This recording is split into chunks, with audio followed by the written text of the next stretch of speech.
FIFA ലോകകപ്പ് football ആദ്യമായി Asian വൻകരയിലേക്ക് 2002 എത്തിയത്. ലോകകപ്പിന്റെ ചരിത്രത്തിൽ ആദ്യമായിട്ടാണ് രണ്ട് രാജ്യങ്ങൾ സംയുക്തമായി ആതിഥ്യം വഹിക്കുന്നത്. സൗത്ത് കൊറിയയിലും ജപ്പാനിലും വെച്ചായിരുന്നു 17ാമത് ലോകകപ്പ് ഫുട്ബോൾ 2002 മെയ് 31 മുതൽ ജൂൺ 30 വരെ അരങ്ങേറിയത്. രണ്ട് രാജ്യങ്ങൾ സംയുക്തമായി ആതിഥ്യം വഹിക്കുന്നത് കൊണ്ട് തന്നെ ലോകകപ്പ് ടൂർണമെന്റിലേക്ക് നേരിട്ട് പ്രവേശനം നേടിയ ടീമുകളുടെ എണ്ണവും 3ആയി. ഡിഫൻഡിംഗ് ചാമ്പ്യന്മാരായ ഫ്രാൻസിനോടൊപ്പം ആതിഥേയരായ സൗത്ത് കൊറിയയും ജപ്പാനും. ഏഷ്യൻ വൻകരയിൽ വെച്ച് നടന്ന 17ാമത് ലോകകപ്പ് ഫുട്ബോളിൽ ലോക ഫുട്ബോളിലെ പുതുശക്തികളുടെ ഉദയത്തിന് വേദിയായെങ്കിലും ഫൈനലിൽ ഏറ്റുമുട്ടിയത് പരിചിത മുഖങ്ങൾ തന്നെയായിരുന്നു. ജർമ്മനിയും ബ്രസീലും. പലതവണ കിരീടം ചൂടിയിട്ടുണ്ടെങ്കിലും ഇരു രാജ്യങ്ങളും നേർക്കുനേർ ഏറ്റുമുട്ടിയ ആദ്യ ലോകകപ്പ് കൂടിയായിരുന്നു ഇത്. 1998 ഫ്രാൻസിന്റെ തട്ടകത്തിൽ അവരുടെ മുന്നിൽ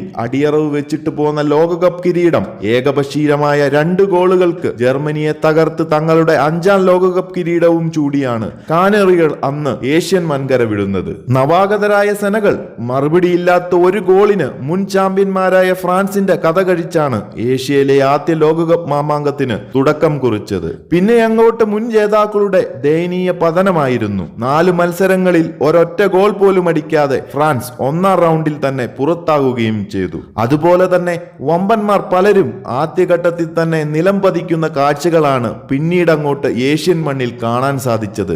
അർജന്റീന, പോർച്ചുഗൽ എന്നീ വൻശക്തികൾ 1ാം ഘട്ടത്തിൽ തന്നെ പുറത്തായി. അതോടൊപ്പം ഇറ്റലിയും സ്പെയിനും 2ാം റൗണ്ടിലും. അങ്ങനെ വൻശക്തികൾ ഓരോന്നായി കളം വിട്ടപ്പോൾ ആതിഥേയരായ സൗത്ത് കൊറിയ സെമി ഫൈനൽ വരെ എത്തി ചരിത്രം കുറിച്ചു. ലോകകപ്പിലെ ഏഷ്യൻ പ്രതിനിധികളുടെ ഏറ്റവും മികച്ച പ്രകടനമായിരുന്നു ഇത്. അതുപോലെ തന്നെ മറ്റൊരു ആതിഥേയ രാജ്യമായ ജപ്പാൻ 2ാം റൗണ്ടിലും എത്തിയിരുന്നു. ചൈന, ഇക്വഡോർ, സെനഗൽ, സ്ലൊവേനിയ എന്നീ രാജ്യങ്ങളുടെ ആദ്യ ലോകകപ്പായിരുന്നു ഇത്. ഇതിൽ സെനഗൽ ആദ്യ ലോകകപ്പിൽ തന്നെ ക്വാർട്ടർ ഫൈനൽ വരെ എത്തി ഏവരെയും അത്ഭുതപ്പെടുത്തി. ഫൈനലിലെ 2 ഗോളുകൾ ഉൾപ്പെടെ മൊത്തം 8 ഗോളുകൾ നേടി ബ്രസീലിന്റെ റൊണാൾഡോ ഏറ്റവും കൂടുതൽ ഗോൾ നേടുന്ന കളിക്കാരനുള്ള ഗോൾഡൻ ബൂട്ടും കരസ്ഥമാക്കി.